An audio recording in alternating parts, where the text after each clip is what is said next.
త్వరలో జరగబోయే రథయాత్రకు సంబంధించిన పనులు జరుగుతూ ఉండగా లక్ష్మి, శివ అనే ఇద్దరు అక్కా తమ్ముళ్ళు రోజు వచ్చి ఆ పనులను చూసి హ్యాపీగా ఫీల్ అయ్యేవాళ్ళు. ఇంటికి వెళ్ళి తన తండ్రికి యాత్ర గురించి గొప్పగా చెప్పేవాళ్ళు. అలా వాళ్ళు రోజు రావటం, తొందరగా యాత్ర వస్తే బాగుండేది అని అనుకునేవాళ్ళు.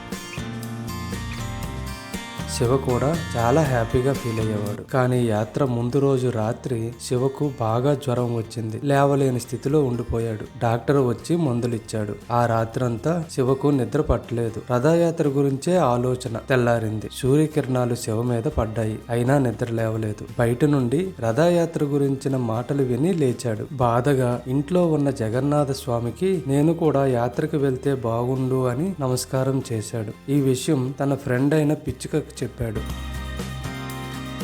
ఇప్పుడు వేరే డాక్టర్ వచ్చి శివకు ఒక మందు ఇచ్చాడు. దాంతో శివకు జ్వరం తగ్గింది. అప్పుడే తన అక్క వచ్చి చూసింది. తను హ్యాపీగా ఫీల్ అయ్యింది. శివ రెడీ అయి వచ్చాడు. అందరూ హ్యాపీగా జగన్నాథ రథయాత్రకి బయలుదేరారు.